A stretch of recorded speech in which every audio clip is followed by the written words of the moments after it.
Yesus,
所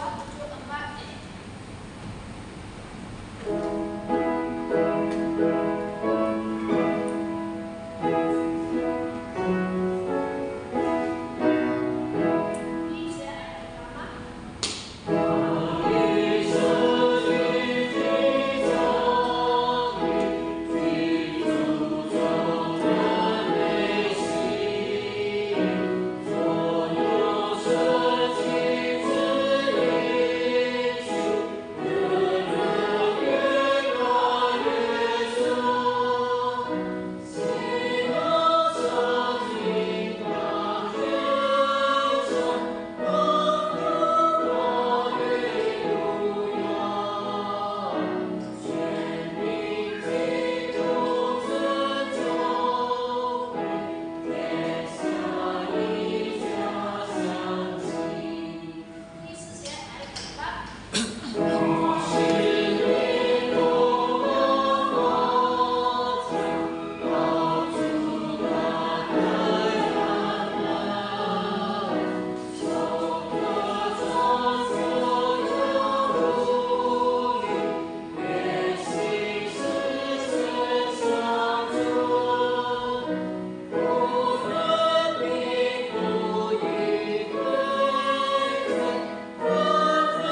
心默祷。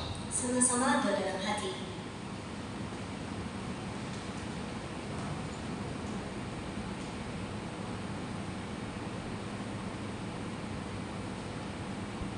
Amin. 奉主耶稣基督圣名开始我们是聚会。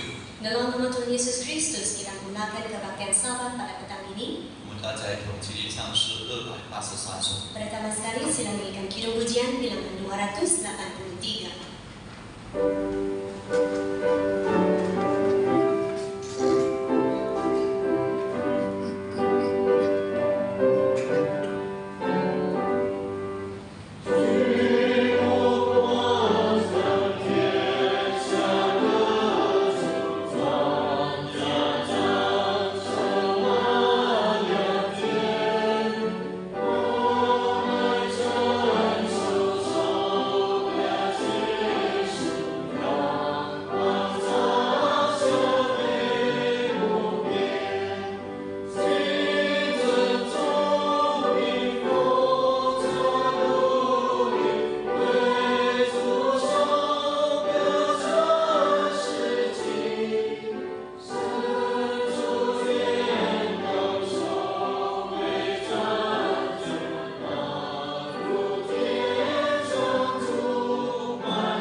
Seterusnya kita akan sama-sama berlutut dan berdoa. 在祷告当中，我们感谢主保护我们平安，能够在主的殿中去守还是生日。 Di dalam doa kita bersyukur kepada Tuhan Yesus sebab telah melindungi memelihara kita untuk balik ke bait suci-Nya untuk memegang hari Sabat. 我们大家一起同心合意跪下来祷告。 Kita sehati berlutut dan berdoa.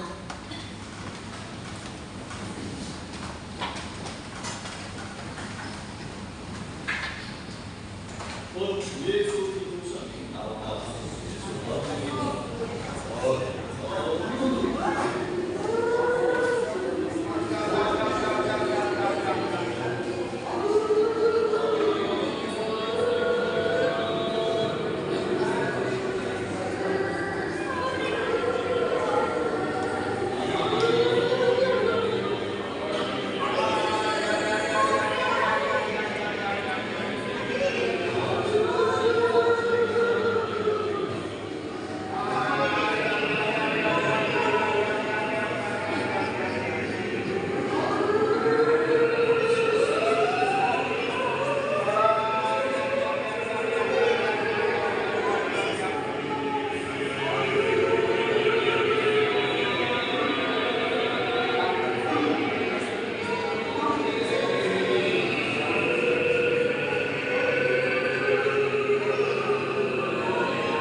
道执事弟兄姊妹大家平安。 Haleluya, salam sejahtera diucapkan kepada pendeta diaken, saudara dan saudari sekalian. 那今天这个接着下午的安息日聚会，跟大家一同来去学习一个主题，就是看看我的仆人。 Pada petang ini melalui peluang dalam kebaktian hari Sabat ini, saya akan mengungsikan tajuk yang berbunyi Lihatlah itu hambaku. 这个我的仆人呢，并不是指一般的人， Dan hamba ini bukanlah ditujukan kepada orang yang biasa. 是在圣经里面的一段的经文所记载的。 Ini merupakan satu rangkap ayat yang telah dicatatkan di dalam Alkitab. 这我的仆人是指的耶稣基督说的。 Hambaku ini adalah ditujukan kepada Tuhan Yesus Kristus. 今天我们借着主耶稣的榜样，学习主耶稣的服饰。 Pada hari ini melalui teladan yang ditinggalkan oleh Tuhan Yesus, kita telah belajar pelayanan daripada Tuhan 主 Yesus. 耶稣曾经来到这个世界上， Tuhan Yesus pernah datang ke dalam dunia ini. 以一个仆人的身份来到这个世界上。 Telah datang ke dalam dunia ini melalui identiti sebagai seorang hamba. 就像像耶稣说的，我来并不是要受人的服侍，而是要服侍。 Sama seperti apa yang dikatakan oleh Tuhan Yesus bahwa aku datang bukanlah untuk dilayani oleh orang, sebaliknya akulah yang melayani orang. 首先，我们把圣经翻开马太福音的第12章。 Pertama sekali kita buka Alkitab kepada Matius pasal 12. 马太福音12章，我们看第15节。 Matius pasal 12 kita lihat ayat 15. 15节， Ayat 15. 耶稣知道了，就离开那里，有许多人跟着他，他把其中的有病的人都治好了。 Ayat 15. Tetapi Yesus mengetahui maksud mereka, lalu menyingkir dari sana. Banyak orang mengikuti Yesus dan yang menyembuhkan mereka semuanya. 第16节， Ayat 16. 又嘱咐他们不要给他传名。 Dan yang dengan keras melarang mereka memberitahukan siapa dia. 第17节， Ayat 17. 就是要应验先知以赛亚的话说。 Supaya genaplah firman yang disampaikan oleh Nabi Yesaya. 第18节， Ayat 18. 看到我的仆人，我所拣选、所亲爱、心里所喜悦的，我要将我的灵赐给他，他必将公理传给外邦。 Lihatlah, itu hambaku yang kupilih, yang kukasihi, yang kepadanya jiwaku berkenan. Aku akan menaruh rohku ke atasnya, dan yang akan memaklumkan hukum kepada bangsa-bangsa. 第19节， Ayat 19. 他不增进，不渲染，街上也没有人听见他的声音。 Yang tidak akan berbantah dan tidak akan berteriak, dan orang tidak akan mendengar suaranya di jalan-jalan. 第20节， Ayat 20. 压伤的芦苇他不折断，江残的灯火他不驱灭。等他施行公义，叫公理得胜。 Bulu yang patah terkulai tidak akan diputuskannya, dan sumbu yang pudar nyalanya tidak akan dipadamkannya, sampai yang menjadi hukum itu menang. 21节， Ayat 21. 外邦人都要仰望他的名。 Dan padanya bangsa-bangsa akan berharap. 在这里讨论到主耶稣在世传福音， Di sini telah berbincang tentang waktu Tuhan Yesus memberitakan Injil di dunia ini, 也医治许多人的病， dan telah menyembuhkan ramai pesakit. 所以后来就有许多的人来去跟从主耶稣。 Maka kemudian hari terdapat ramai sekali orang yang mengikuti Tuhan 但 Yesus. 是主耶稣特别去嘱咐他们不要给他传名。 Tetapi Tuhan Yesus khasnya memberi pesanan supaya mereka janganlah menyebarkan namanya. 所以就让我们看到，或是让我们去学习主耶稣的服饰。 Jadi di sini telah membolehkan kita untuk mempelajari pelayanan Tuhan Yesus. 曾经以赛亚先知这样预言： Nabi Yesaya pernah bernubuat sedemikian. 他说看到我的仆人，我所拣选、所亲爱、心里所喜悦的。 Dia berkata, lihatlah hambaku ini yang kukasihi, yang dipilih olehku. 就是神老早已经预言这个弥赛亚就是耶稣基督。 Jadi Yesaya telah awal-awal bernubuat tentang Tuhan Yesus Kristus. 他将要来到这个世界上。 Dia akan datang ke dalam dunia ini. 这里说我要将我的灵赐给他。 Di sini berkata, aku akan menaruh rohku ke atasnya. 他必将公理传给外邦。 Dan ia akan memaklumkan hukum kepada bangsa-bangsa. 谈到主耶稣在世上的侍奉， Jadi di sini telah lihat bahwa tentang pelayanan Tuhan Yesus di dunia ini. 那时候，主耶稣他有神的灵， Tuhan Yesus memiliki roh Allah, 他也是天父所拣选、所亲爱的。 juga dikasihi dan dipilih oleh Bapa di surga. 这就在谈到主耶稣侍奉的态度， Jadi di sini telah tercatat tentang sikap pelayanan Tuhan Yesus. 他不增进、不渲染， Dia tidak berteriak dan tidak akan berbantah. 街上也没有人听见他的声音， Dan orang tidak akan mendengar suaranya di jalan-jalan. 这是一种很谦卑的服侍。 Ini merupakan sejenis pelayanan yang sangat rendah hati. 那第20节这里谈论到主耶稣心里的慈爱和怜悯。 Dan ayat 20 telah tercatat tentang kasih setia dan belas kasihan daripada Tuhan 所 Yesus. 以这里说压伤的芦苇它不折断， Di sini berkata, bulu yang patah terkulai tidak akan diputuskannya. 将残的灯火它不吹灭， Dan sumbu yang pudar nyalanya tidak akan dipadamkannya. 是指着那些已经迷失的人。 Yaitu ditujukan kepada orang-orang yang telah tersesat. 我们就要像这些压伤的芦苇一样， Mereka sama seperti bulu yang patah terkulai. 但是主耶稣没有轻看他们， Tetapi Tuhan Yesus tidak memandang rendah terhadap 主 mereka. 耶稣还是抱着希望他们回来，或是向神悔改。 Tuhan Yesus masih membawa pengharapan supaya mereka datang kembali dan tahu untuk bertaubat. 这就是主耶稣的慈爱的心。 Inilah hati Tuhan Yesus yang begitu penuh dengan kasih setia. 所以从主耶稣他的服侍，让我们成为今天的一个学习。 Oleh itu, melalui pelayanan Tuhan Yesus telah menjadi sesuatu pembelajaran bagi kita semua pada hari ini. 第一点 Yang pertama, 就是他是神所拣选的， yaitu dialah yang dipilih oleh Allah, 就是在第18节这里所记载的。 yang dicatatkan di dalam ayat 18. 说看啊，我的仆人，我所拣选。 Di sini berkata, lihatlah itu hambaku yang kupilih. 今天如果不是神所拣选的人， Kita pada hari ini, jika bukan manusia yang telah dipilih oleh Tuhan, 不要说服侍神，甚至连成为信徒都不能。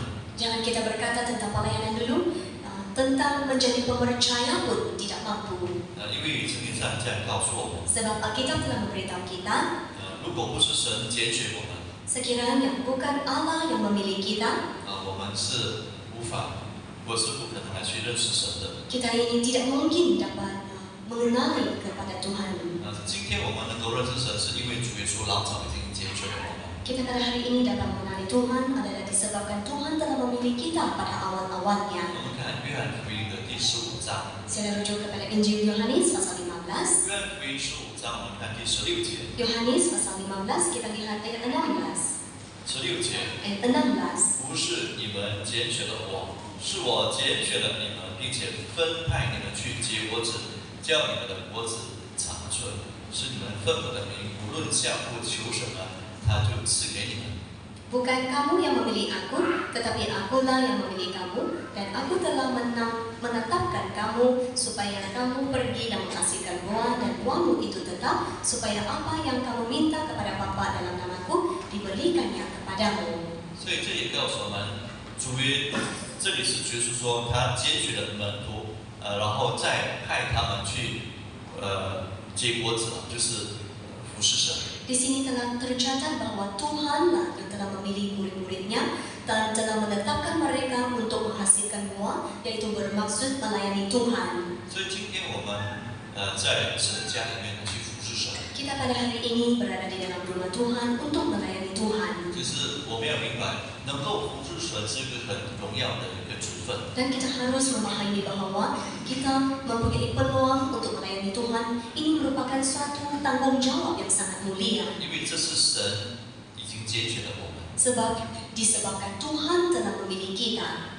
全世界那么多人当中，我们被拣选， Terdapat ramai sekali orang di dalam dunia ini, tetapi kitalah yang telah dipilih oleh Tuhan. 而且还拣选我们能够来服侍神。 Tambahan pula, kita telah dipilih untuk melayani Tuhan. 你看，这是多么的荣耀！ Coba kita lihat betapa mulianya.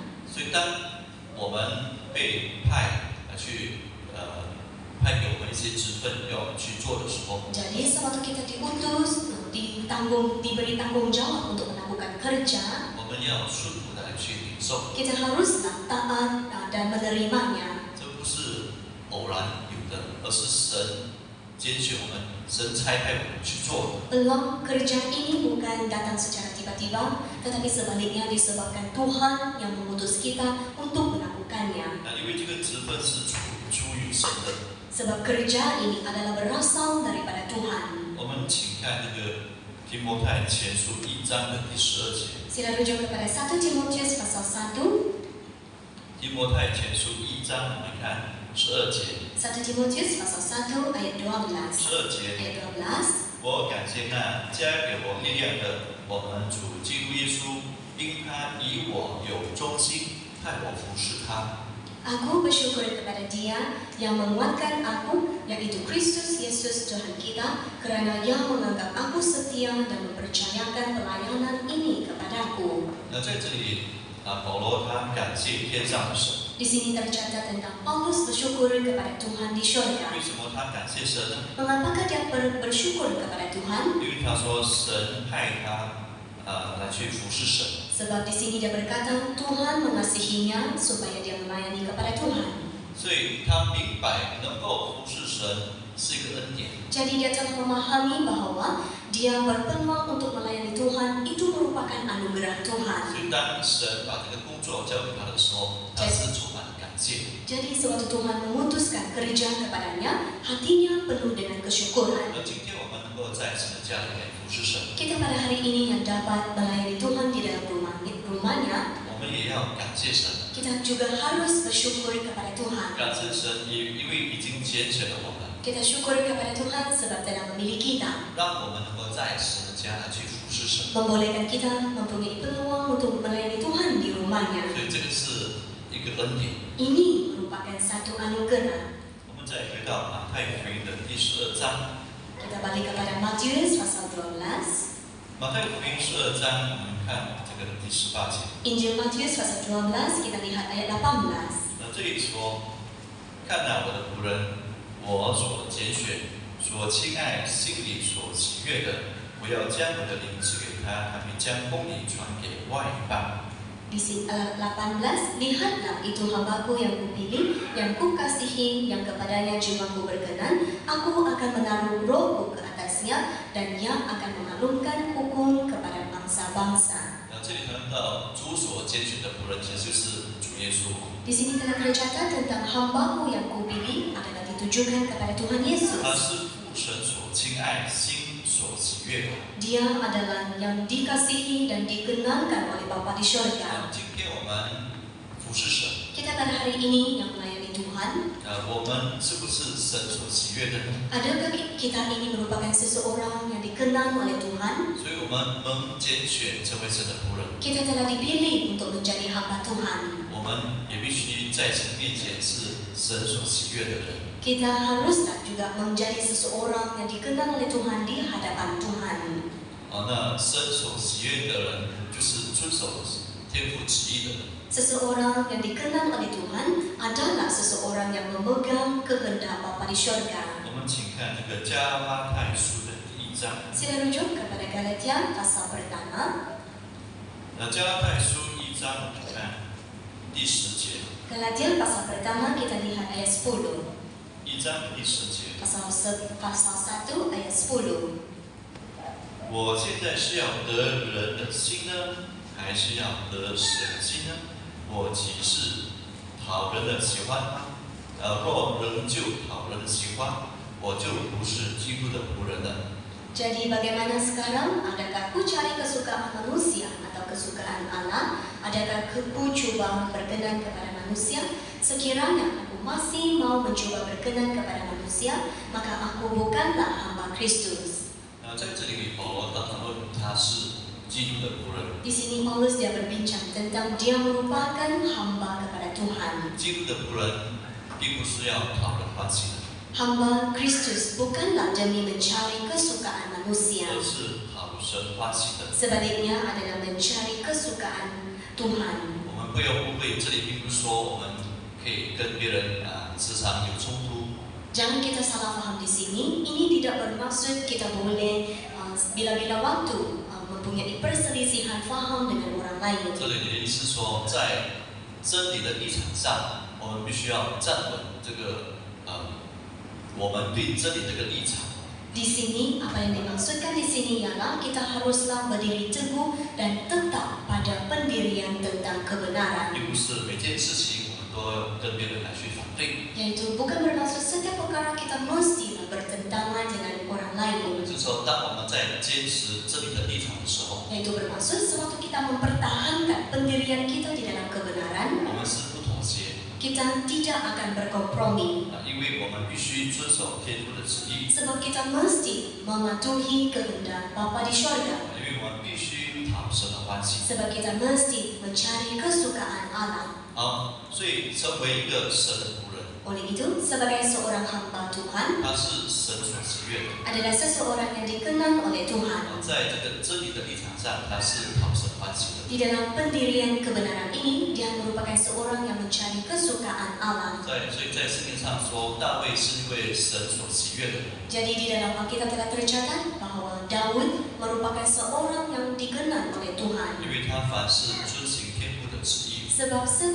dalam setiap perkara dia mematuhi kehendak Allah. 所以成为一个神的仆人， Menjadi seseorang hamba Tuhan, 就好像主耶稣，他就是神所差派的仆人， sama seperti Tuhan Yesuslah merupakan hamba yang diutus oleh Allah. 他是天父所喜悦的。 Dia merupakan seorang yang disukai, yang dikenal oleh 所 Tuhan. 以我们今天也要成为一位神所喜悦的仆人。 Jadi kita juga pada hari ini sama juga haruslah menjadi seorang hamba yang disuka, yang dikenal oleh Tuhan. 在真理方面是绝对不妥协的。 Dalam hal kebenaran itu langsung tidak akan berkompromi. 我们是遵守主的道的。 Kita adalah yang memegang firman Tuhan. 我们请看这个撒迦利亚书的第3章。 Sila rujuk kepada Zakaria pasal yang ketiga. 撒迦利亚书3章的第6节。 Zakaria pasal 3 ayat 6. 撒迦利亚书3章的第6节。 Zakaria pasal 3 ayat 6.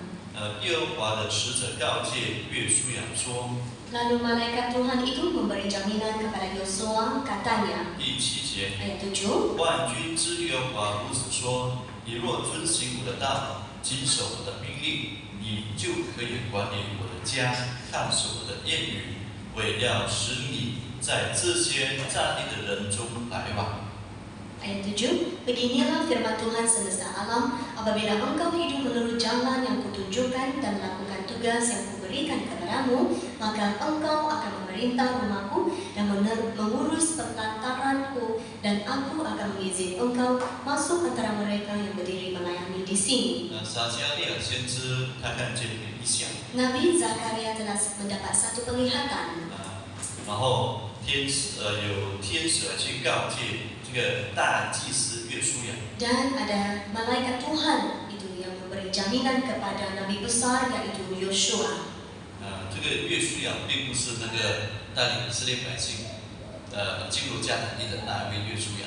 Yosua ini bukanlah ditujukan kepada Yosua yang memimpin orang Israel masuk ke dalam tanah Kanaan. 这是一位大祭司约书亚， Ini merupakan seorang imam besar Yosua. 是带领百姓一同重建圣殿的这个约书亚。 Merupakan Yosua yang memimpin semua umat bangsa untuk membina semula bait suci. 跟他同个时期的有这个哈该先知，还有这个撒迦利亚先知， Yang sezaman dengannya adanya Nabi Hagai, Nabi Zakaria, 还有这个以斯拉先知， dan juga Nabi Ezra. 还有当时一位省长所罗巴伯，他们是同一个时期的人。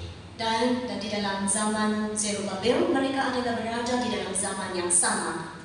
当选民从被掳中归回到耶路撒冷， Sewaktu umat pilihan Tuhan telah kembali daripada tawanan, kembali ke Yerusalem, 神借着先知鼓励他们要重建这个圣殿。 Tuhan melalui Nabi memberi dorongan kepada mereka supaya membina semula bait suci. 也鼓励这个，也借着撒迦利亚来去建立这是选民的信心、信仰的生活。 Juga melalui Nabi Zakaria ini untuk membina semula kehidupan iman kepercayaan umat pilihan Tuhan. 不只是这个圣殿要把它做好， Bukan sahaja perlu membina semula bait suci, 同时也要建立这个百姓的信仰，他们的信心。 pada masa yang sama perlu meneguhkan, mendirikan iman dan iman kepercayaan umat pilihan itu. 所以天使就对约书亚这样说： Oleh itu, malaikat telah memberitahu kepada Nabi Zakaria, 你若遵行我的道，谨守我的命令，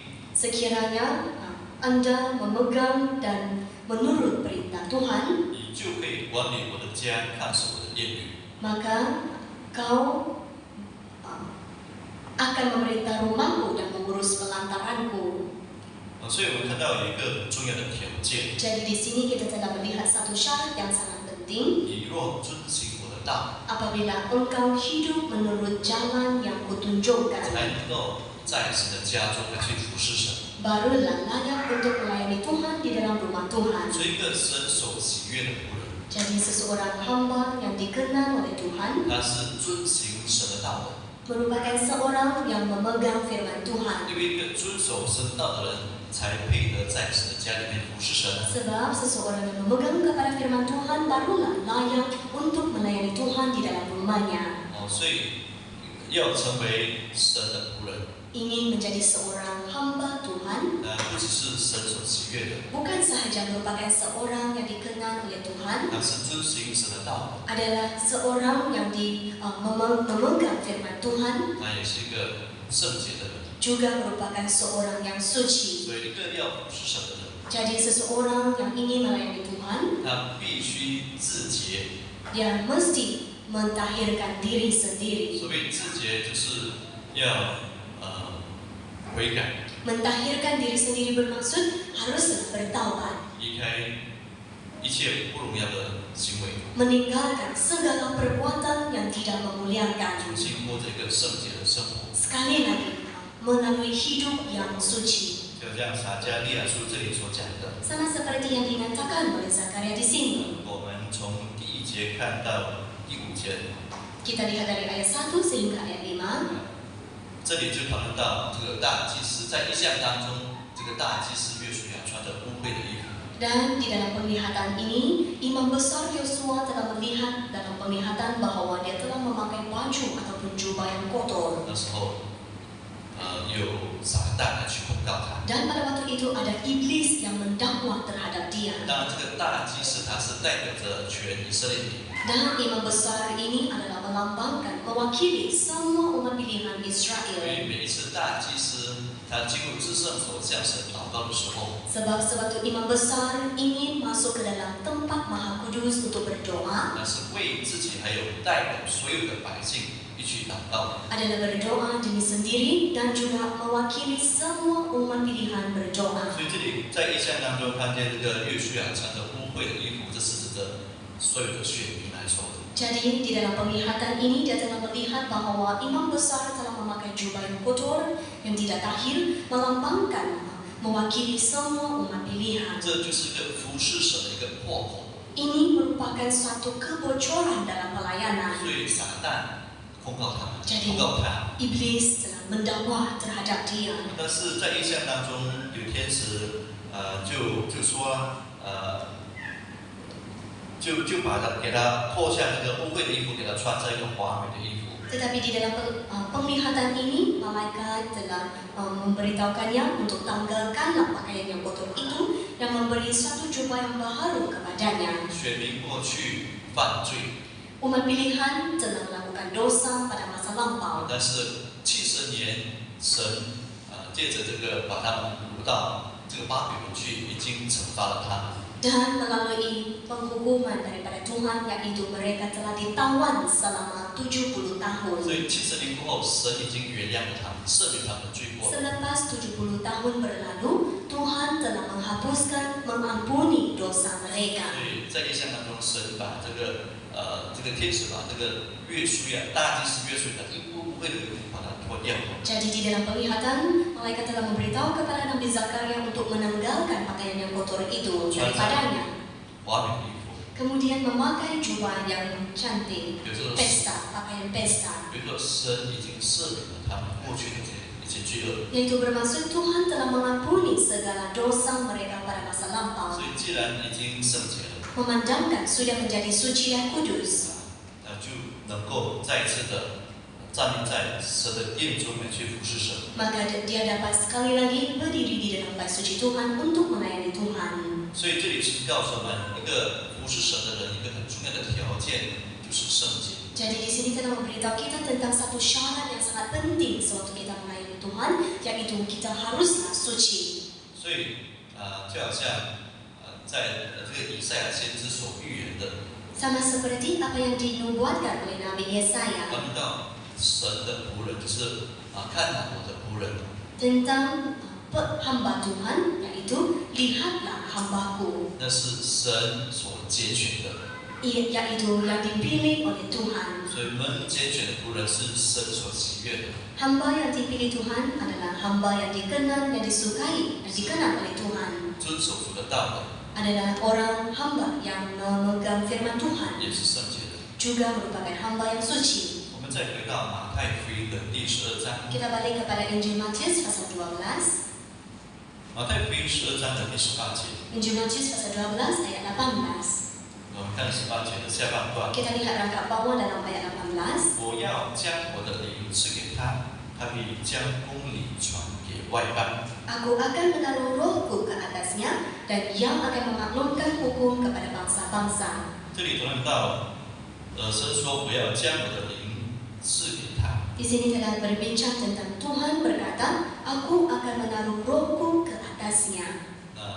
也就是说，这个神的仆人是有神的灵内住在里面的。 Itu bermaksud hamba Tuhan ini adalah disertai, didiami oleh Roh Kudus di dalamnya. 所以，在古时候，神的灵降在神的身上，那个人就是神的仆人，神所要用的一个仆人。 Pada zaman Perjanjian Lama, sewaktu Roh Allah turun kepada orang itu, maka orang itu akan menjadi hamba Allah, 他就是神所拣选的。 merupakan orang yang dipilih oleh Allah. 我们看这个以西结书的第3章， Sila rujuk kepada Yehezkiel pasal ke-3. 以西结书3章的第14节， Yehezkiel pasal 3 ayat 14. 3章14节。 Pasal 3 ayat 14. 于是灵将我举起，带我而去，我心中神苦，灵性愤激，并且耶和华的灵在我的身上大有能力。 Dan roh itu mengangkat dan membawa aku, dan aku pergi dengan hati panas dan dengan perasaan pahit, kerana kekuasaan Tuhan memaksa aku dengan sangat. 这里谈到神拣选这个以西结做神的守望者。 Di sini telah tercatat tentang Tuhan memilih Yehezkiel sebagai yaitu penjaga, 就是要他做以色列家的先知。 yaitu inginkan dia menjadi nabi kepada rumah 我 Israel. 们看到神的灵在他里面， Kita dapat lihat bahwa roh Tuhan mendiami di dalam hatinya 在他身上大有能力。 dan berkuasa besar di atasnya. 说神的灵在感动他， Dan roh Tuhan sedang menggerakkan hatinya, 就是鼓励，就是让他有一个服侍神的热情。 mendorongkannya supaya dia mempunyai semangat yang gairah untuk melayani Tuhan. 所以我们看到神借着他的灵在神的仆人身上。 Jadi kita dapat lihat bahwa Tuhan melalui rohnya turun ke atas hambanya. 那个人就是神所拣选的， Maka orang itu merupakan orang yang dipilih oleh 而 Tuhan. 且神必给他能力。 Pada masa yang sama Tuhan pasti akan mencurahkan kuasa kepadanya. 我们看这个耶利米书的第15章， Secara rujuk kepada Yeremia pasal 15. 耶利米书15章的第17节， Yeremia pasal 15 ayat 17. 17节， Ayat 17. 我没有坐在宴乐人的会中，也没有欢乐，我因你的感动如此静坐，因你使我满心愤恨。 Tidak pernah aku duduk beria-ria dalam pertemuan orang-orang yang bersenda gurau, kerana tekanan tanganmu aku duduk bersendirian, sebab engkau telah memenuhi aku dengan geram. 耶利米先知是神所拣选的先知， Nabi Yeremia merupakan nabi yang dipilih oleh Tuhan. 神的灵在他的里面， Roh Allah berserta dengan dia. 所以他说：“我没有坐在炎热的人当中。” Jadi dia berkata, tidak pernah aku duduk beria-ria dalam pertemuan orang-orang. 他说：“我因你的感动如此敬重。” Dan dia berkata, karena tekanan tanganmu, aku duduk sendirian. 神的就好像神的手压在他的身上一样。 Sama gerakan daripada Tuhan itu sama seperti tekanan tangan Tuhan ke atasnya. 这就是圣灵的感动。 Inilah gerakan daripada Roh Kudus. 神感动他的仆人来去服侍神。 Tuhan menggerakkan hambanya untuk melayani Tuhan. 在使徒时代， Pada zaman rasul-rasul, 要成为一个服侍神的人呢，你必须要有圣灵的感动。 untuk menjadi seorang hamba yang melayani Tuhan, mereka juga haruslah digerakkan oleh Roh Kudus. 必须要有圣灵的内助。 Mestilah dijamin oleh Roh Kudus. 我们看那个《使徒行传》的第6章，《 Saya rujuk kepada Kisah Para Rasul pasal 6. 使徒行传》第5章，我们看第3节。 Kisah Para Rasul pasal 6, kita lihat ayat 3. 第3节， Ayat 3. 所以弟兄们当从你们中间选出7个好名声、被圣灵充满、智慧充足的人，我就派他们管理这事。 Karena itu, saudara-saudara, pilihlah 7 orang dari antaramu dan terkenal baik dan yang penuh roh dan hikmat, supaya kami mengangkat mereka untuk tugas itu. 这里谈到在使徒时代，因为使徒们在工作上非常的忙碌， Di sini telah tercatat dalam zaman rasul-rasul disebabkan rasul-rasul agak sibuk dalam pekerjaan mereka. 所以忽略了一些孤儿寡妇。 Jadi mereka telah melalaikan segelintir, yaitu janda ataupun anak yatim piatu. 所以那时候他们就拣选了7个人来去帮助这使徒们的工作。 Jadi pada waktu itu mereka telah memilih 7 orang untuk membantu dalam tugas rasul-rasul. 这些人必须是好名声的， Orang-orang ini haruslah terkenal baik. 而且被圣灵充满的， Pada masa yang sama perlulah dipenuhi oleh Roh Kudus. 也是智慧充足的人。 Juga merupakan seseorang yang penuh dengan hikmat. 所以其中一点看到就是要被圣灵充满的。 Jadi dalam salah satu di sini kita dapat lihat haruslah dipenuhi oleh Roh Kudus. 所以从这里我们看到，一个服侍神的人，他必须被圣灵充满。 Jadi di sini kita dapat lihat bahwa seseorang yang melayani Tuhan haruslah dipenuhi oleh Roh Kudus. 我们表面上就是我们人在做模仿， Secara lahiriahnya kelihatannya sama seperti manusia yang sedang melakukan kerja. 其实是圣灵与我们同工， Sebenarnya adalah Roh Kudus bekerja sama-sama dengan kita. 有神同在， Ada penyertaan 那 Tuhan. 工作才能够看到果效，才会顺利。 Maka kerja itu barulah dapat dijalankan dengan lancar, barulah ada hasilnya. 我们再回到这个马太福音的第12章， Kita balik lagi kepada Injil Matius pasal 12. 我们看到没有这个第18节， Kita lihat balik kepada ayat 18. 最后的那一部分， Bahagian yang terakhir. 他必将公理传给外邦， Dan yang akan memaklumkan hukum kepada bangsa-bangsa. 把公理传给外邦，就是说这个仆人他是一个很尽责任的仆人。 Memaklumkan hukum kepada bangsa-bangsa di sini bermaksud hamba ini merupakan hamba yang sangat bertanggung jawab. 他是一个很忠心的仆人。 Juga merupakan seorang hamba yang setia. 虽然我们知道在古时候要传讲神的公理他们也会面对很大的挑战。 Kita tahu pada zaman lalu, sewaktu mereka ingin menyampaikan tentang keadilan Allah, mereka akan menghadapi cabaran yang besar. 甚至他们会面对生命的危险。 Sehingga kan nyawa mereka adalah yang tercabar, terancam. 我们就看这个摩西 Coba kita lihat Musa. 我们看民数记的第12章， Sila rujuk kepada Bilangan pasal 12.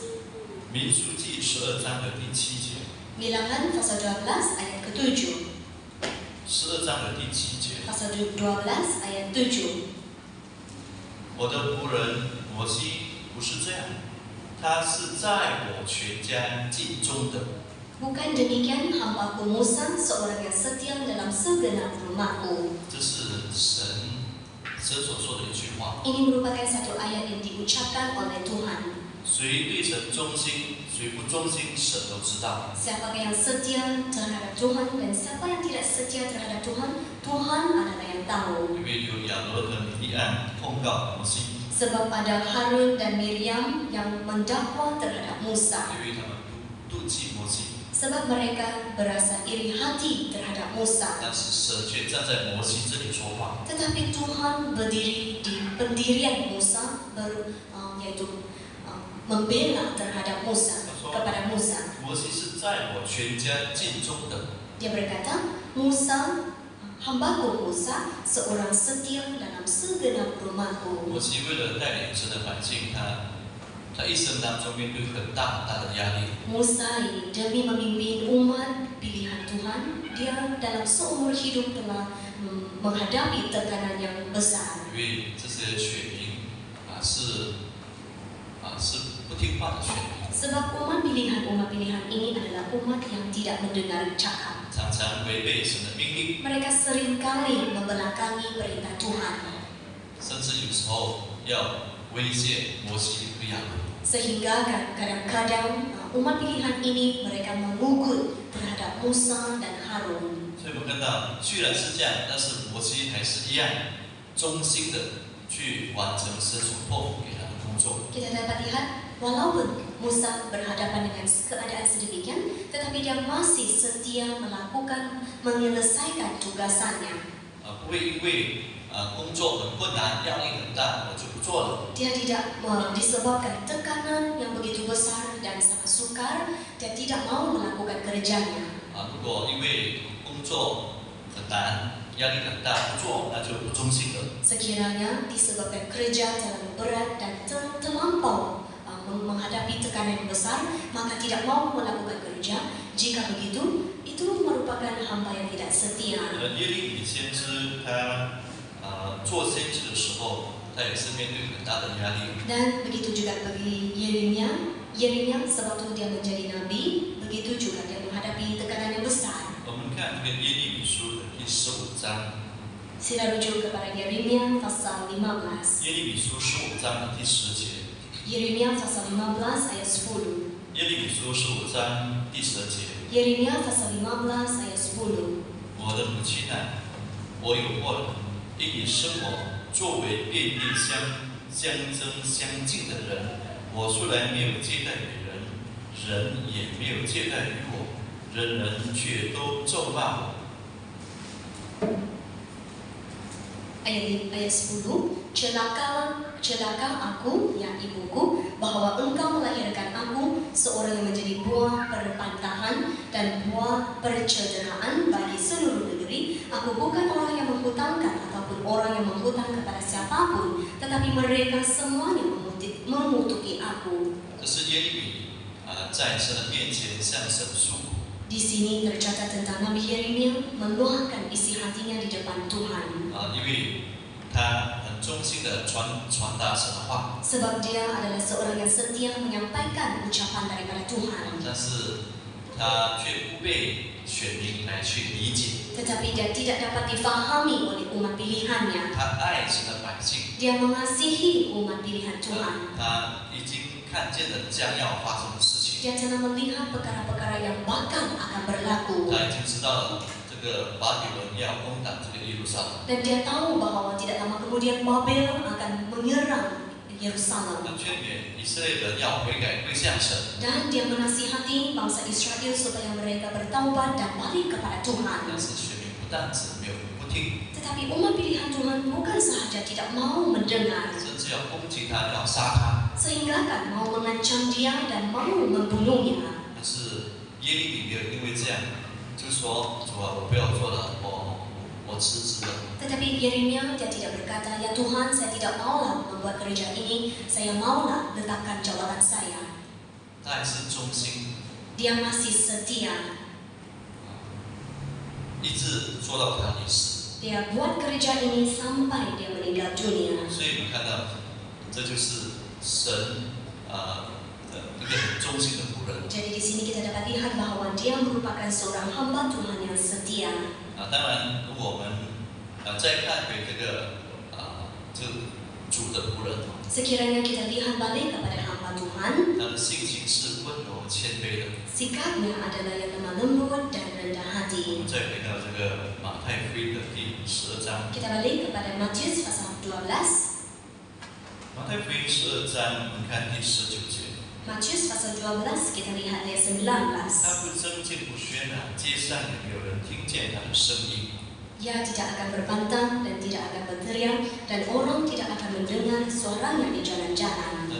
这是谈论到主耶稣的温柔，主耶稣的谦卑。 Di sini telah berbincang tentang kelemah lembutan dan kerendahan hati Tuhan 虽 Yesus. 然他是神， Walaupun dia merupakan seorang Tuhan, 但是他来到世上却取了一个仆人的形象。 tetapi dia telah mengambil identiti sebagai seorang hamba datang ke dalam dunia ini. 仆人这个身份本来就是不是一个身份，就是一个很卑微的身份。 Sebenarnya hamba ini merupakan suatu kedudukan ataupun identiti yang begitu hina sekali. 是没有什么可以夸口的。 Tiada apa-apa yang boleh dimegahkan. 这也是告诉我们，今天我们服侍神， Tuhan Yesus telah memberitahu kita bahwa kita yang melayani Tuhan pada hari ini, 我们就是神的仆人， kitalah merupakan hamba Tuhan. 必须要谦卑温柔的来去服侍神， Kita haruslah melayani Tuhan dengan rendah hati dan lemah lembut. 言语要带着和气， Dan dalam perkataan kita haruslah lemah 不 lembut. 与人争竞， Tidak bertengkar membantah dengan orang lain. 温柔要做全群的榜样。 Menjadi lemah lembut, menjadi teladan baik kepada semua 我 orang. 们再看20节， Kita lihat lagi ayat 20. 这里说压伤的芦苇它不折断，将残的灯火它不吹灭。 Bulu yang patah terkulai tidak akan diputuskannya, dan sumbu yang pudar nyalanya tidak akan dipadamkannya. 谈论到主耶稣的怜悯，主耶稣的慈爱。 Di sini telah tercatat tentang belas kasihan Tuhan dan kasih setia Tuhan. 所以今天我们在服侍神当中，心里要带着怜悯。 Jadi di dalam pelayanan kita terhadap Tuhan, hati kita haruslah penuh dengan belas kasihan. 怜悯那些信心软弱的人， Kita membelas kasihani terhadap iman orang-orang yang lemah dalam iman. 软弱的人不是他们就是我们要用就是要我们来去带领他们回到主耶稣回报。 Sewaktu kita melihat ada orang yang lemah, kitalah orang yang harus menuntun mereka balik kepada pangkuan Tuhan. 并不是因为看他们软弱就踩他一脚，或者是讥笑他们。 Dan bukanlah sewaktu kita nampak ada orang yang lemah, kita pijak lagi dia dan mengejek dia.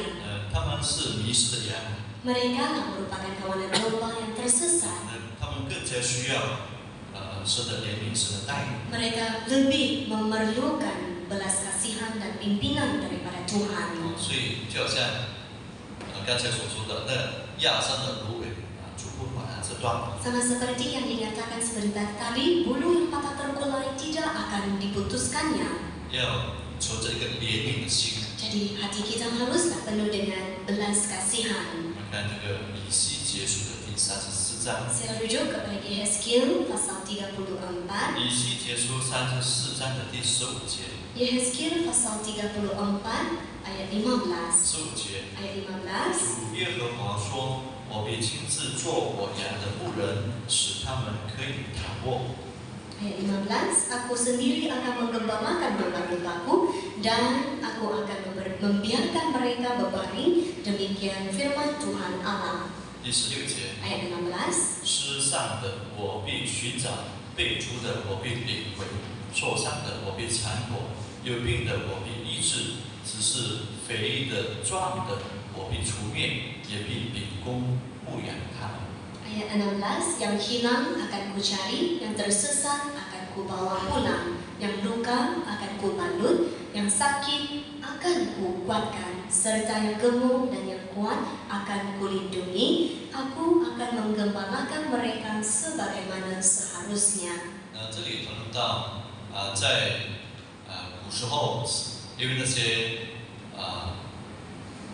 做牧人的他们没有尽他们的本分。 Di sini telah tercatat pada zaman dulu, sebagai penggembala itu mereka tidak menunaikan tanggung jawab mereka, 甚至已经离弃了神， sehingga kan mereka telah meninggalkan Tuhan, 甚至他们欺压一般的百姓， sehingga kan mereka menindas umat yang biasa. 所以最后神说，神自己要成为群羊的牧人。 Jadi Tuhan Allah berkata, akulah akan menjadi penggembala bagi kawanan dombaku. 那些迷失的要把它找回来。 Dia akan cari yang tersesat.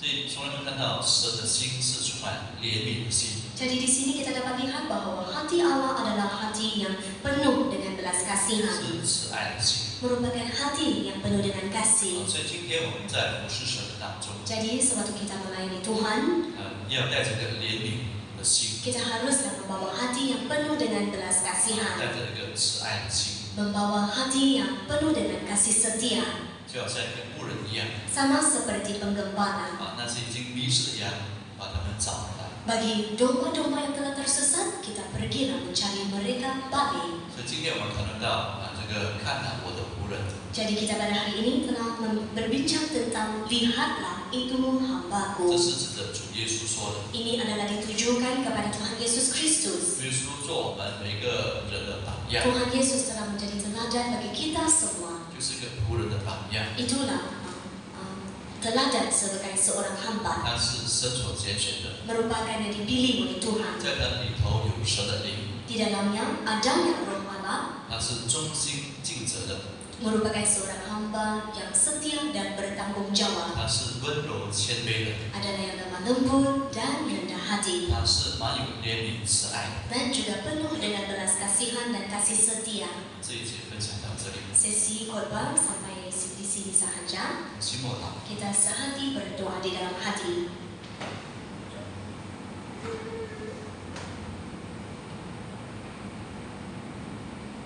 阿门。我们休息10分钟，到我们看第二节。 Kita rehat 10 menit, kemudian kita balik ke sini untuk sesi yang kedua.